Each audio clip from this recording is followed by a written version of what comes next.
Hi friends, welcome to Kavyanayana YouTube channel. ನಾನು ಸುಷ್ಮಾ. ಬನ್ನಿ ಇವತ್ತು ಟೊಮೊಟೊ ಶೇರ್ವ ಯಾವ ಥರ ಮಾಡೋದು ಅಂತ ತೋರಿಸ್ಕೊಡ್ತೀನಿ ನಿಮಗೆ.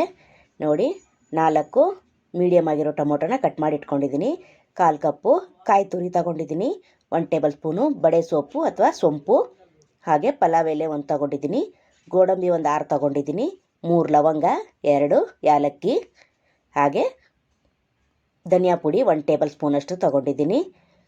ಜೀರಿಗೆ 1 ಟೇಬಲ್ ಸ್ಪೂನಷ್ಟು ತಗೊಂಡಿದ್ದೀನಿ. ಕೊತ್ತಂಬರಿ ಸೊಪ್ಪನ್ನು ಕಟ್ ಮಾಡಿ ಇಟ್ಕೊಂಡಿದ್ದೀನಿ. ಹಾಗೆ ಶುಂಠಿ ಬೆಳ್ಳುಳ್ಳಿನ ಜಜ್ಜಿಟ್ಕೊಂಡಿದ್ದೀನಿ. ಖಾರದ ಪುಡಿ 1 ಟೇಬಲ್ ಸ್ಪೂನು, ಅರಿಶಿನ ಪುಡಿ 1/4 ಟೀ ಸ್ಪೂನು, 2 ಚಿಕ್ಕದಾಗಿ ಈರುಳ್ಳಿ, 1 ಕಡ್ಡಿ ಕರಿಬೇವು, ಹಾಗೆ 2 ಹಸಿರು ಮೆಣಸಿನ್ಕಾಯಿ. ನೋಡಿ, ನಾನಿಲ್ಲಿ ಪಾರಮ್ ಟೊಮೊಟೊ ತೊಗೊಂಡಿದ್ದೀನಿ 4. ನಿಮ್ಮ ಹತ್ರ ಯಾವುದಿದೆಯೋ ಅದನ್ನೇ ತಗೋಬೋದು. ನೋಡಿ, ಬಡೆ ಸೋಪು, ಗೋಡಂಬಿ, ಹಾಗೆ ಕಾಯಿ ತುರಿ, 2 ಹಸಿರು ಮೆಣಸಿನ್ಕಾಯಿ ಹಾಕ್ಕೊಂಡು ನೀರು ಹಾಕ್ಕೊಂಡು ನುಣ್ಣಗೆ ಪೇಸ್ಟು ಮಾಡ್ಕೊಂಬರೋಣ. ನೋಡಿ, ಇದನ್ನು ರುಬ್ಕೊಂಬರೋಣ. ಇಷ್ಟು ರುಬ್ಬಿದ್ರೆ ಸಾಕು. ನೋಡಿ, ಇಷ್ಟಾಗಿದೆ. ನಾನು ಒಂದು 4 ಜನಕ್ಕಾಗೋಷ್ಟು ಮಾಡಿ ತೋರಿಸ್ತಾ ಇದ್ದೀನಿ ನಿಮಗೆ. ಇದೇ ಕ್ವಾಂಟಿಟಿ ನೀವು ಜಾಸ್ತಿ ಕೂಡ ಮಾಡ್ಕೋಬೋದು. ಹಾಗೂ ಒಲೆ ಮೇಲೆ ಪಾತ್ರೆ ಇಟ್ಟಿದ್ದೀನಿ. ಪಾತ್ರೆ ಬಿಸಿ ಆದಮೇಲೆ ನೋಡಿ 4 ಟೇಬಲ್ ಸ್ಪೂನು ಎಣ್ಣೆ ಹಾಕ್ಕೊಳ್ಳೋಣ. ಎಣ್ಣೆ ಬಿಸಿ ಆದಮೇಲೆ ಲವಂಗ, ಪಲಾವ್ ಎಲೆ, ಏಲಕ್ಕಿ ಹಾಕ್ಕೊಂಡು ಫ್ರೈ ಮಾಡ್ಕೊಳ್ಳೋಣ. ಹಾಗೆ ಕರಿಬೇವನ್ನ ಕೂಡ ಸೇರಿಸ್ಕೊಂಡು ಚೆನ್ನಾಗಿ ಫ್ರೈ ಮಾಡ್ಕೊಳ್ಳೋಣ. ಎಣ್ಣೆಯಲ್ಲಿ ಫ್ರೈ ಆಗಬೇಕಿದು. ನೋಡಿ, ಹಾಗೆಯೇ ಇದಕ್ಕೆ 1 ಟೇಬಲ್ ಸ್ಪೂನು ಜೀರಿಗೆ ಕೂಡ ಸೇರಿಸ್ಕೊತಾ ಇದ್ದೀನಿ. ಅದನ್ನು ಕೂಡ ಚೆನ್ನಾಗಿ ಫ್ರೈ ಮಾಡ್ಕೊಳ್ಳೋಣ. ತುಂಬ ಟೇಸ್ಟಿಯಾಗಿರುತ್ತೆ ಈ ಸಾಂಬಾರು. ಮನೆಯಲ್ಲಿ ಏನು ತರಕಾರಿ ಇಲ್ಲದೆ ಇದ್ದಾಗ ನೀವು ಮಾಡ್ಕೋಬೋದು. ನೋಡಿ, ಇದು ಫ್ರೈ ಆಗಿದೆ. ಈಗ ಇದಕ್ಕೇ ಈರುಳ್ಳಿನ ಚಿಕ್ಕದಾಗಿ ಕಟ್ ಮಾಡಿ ಇಟ್ಕೊಂಡಿದ್ದೆ 2, ಅದನ್ನು ಕೂಡ ಇವಾಗ ಸೇರಿಸ್ಕೊತಾ ಇದ್ದೀನಿ. ಹಾಗೆ 4 ಪಾರಮ್ ಟೊಮೊಟೊನ ಕೂಡ ಸೇರಿಸ್ತಾ ಇದ್ದೀನಿ, ಉದ್ದಕ್ಕೆ ಕಟ್ ಮಾಡಿ. ನೋಡಿ, ಹಾಗೆ ಶುಂಠಿ ಬೆಳ್ಳುಳ್ಳಿ ಪೇಸ್ಟು ಕೂಡ ಜಜ್ಜಿಟ್ಕೊಂಡಿದ್ದೀನಿ. ಇದನ್ನು ಕೂಡ ನೋಡಿ ಫ್ರೈ ಮಾಡ್ಕೊಳ್ಳೋಣ.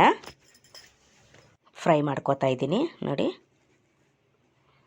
ಇದಕ್ಕೇ ಅರಿಶಿನ ಪುಡಿ 1/4 ಟೀ ಸ್ಪೂನು, ಹಾಗೆ 1 ಟೇಬಲ್ ಸ್ಪೂನು ಉಪ್ಪು ಕೂಡ ಸೇರಿಸ್ಕೊಂಡು ಫ್ರೈ ಮಾಡ್ಕೊಳ್ಳೋಣ. ಬೇಗ ಈರುಳ್ಳಿ ಟೊಮೊಟೊ ಮೆತ್ತಗಾಗುತ್ತೆ ಅಂತ ಇವಾಗ ಉಪ್ಪು ಸೇರಿಸ್ಕೊತಾ ಇದ್ದೀನಿ. ನೋಡಿ, ಚೆನ್ನಾಗಿ ಮತ್ತೆ ಒಂದು ಸತಿ ಫ್ರೈ ಮಾಡ್ಕೊಳ್ಳೋಣ. ನೋಡಿ, ಫ್ರೈ ಆಗ್ತಾಯಿದೆ. ಇವಾಗ 2 ನಿಮಿಷ ಫ್ರೈ ಆಗಲಿ ಇದು. ನೋಡಿ,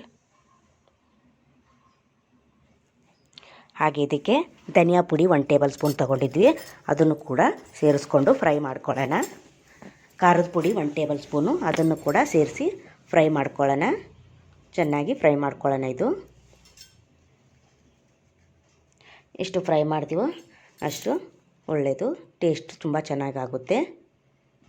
ನೋಡಿ, ಟೊಮೊಟೊ ಎಲ್ಲ ಸ್ಮ್ಯಾಶ್ ಆಗಿದೆ, ಆ ಥರ ಫ್ರೈ ಆಗಿದೆ.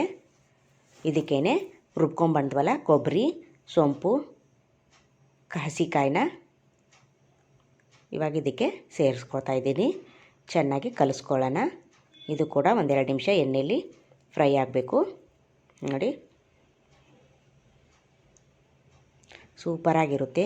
ಇನ್ನೂ ಯಾರು ನಮ್ಮ ಚಾನಲ್ಗೆ ಸಬ್ಸ್ಕ್ರೈಬ್ ಮಾಡ್ಕೊಂಡಿಲ್ಲ, ಪ್ಲೀಸ್ ಸಬ್ಸ್ಕ್ರೈಬ್ ಮಾಡ್ಕೊಳ್ಳಿ. ಬೆಲ್ ಐಕನ್ನ ಪ್ರೆಸ್ ಮಾಡಿ ಆಲ್ ನೋಟಿಫಿಕೇಷನ್ನ ಸೆಲೆಕ್ಟ್ ಮಾಡಿಕೊಂಡ್ರೆ ನಾವು ಹಾಕೋ ವಿಡಿಯೋ ಎಲ್ಲ ಮೊದಲು ನಿಮಗೆ ಬರುತ್ತದೆ. ಎಲ್ರಿಗಿಂತ ಮುಂಚೆ ನೀವೇ ನೋಡ್ಬೋದು ಫ್ರೆಂಡ್ಸ್.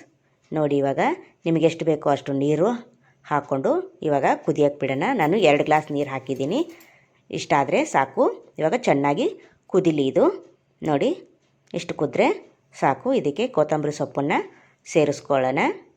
ನೋಡಿ, ಇವಾಗ ಒಲೆ ಆಫ್ ಮಾಡಿಕೊಂಡು ಬೌಲ್ಗೆ ಸರ್ವ್ ಮಾಡ್ಕೊಳ್ಳೋಣ. ನೋಡಿ, ಮೇಲೆ ಸ್ವಲ್ಪ ಗಾರ್ಲಿಷ್ಗೆ ಕೊತ್ತಂಬರಿ ಸೊಪ್ಪನ್ನು ಹಾಕ್ಕೋತಾ ಇದ್ದೀನಿ. ವಾವ್, ಸಖತ್ತಾಗಿ ಕಾಣಿಸ್ತಾ ಇದೆಯಲ್ವಾ? ಟೇಸ್ಟು ಕೂಡ ಅಷ್ಟೇ ಚೆನ್ನಾಗಿರುತ್ತೆ. ಸೇಮ್ ನಾನ್ ವೆಜ್ ಟೇಸ್ಟೇ ಇರುತ್ತೆ. ನೀವು ಒಂದು ಸತಿ ಟ್ರೈ ಮಾಡಬೇಕು ಫ್ರೆಂಡ್ಸ್. ಸೂಪರ್.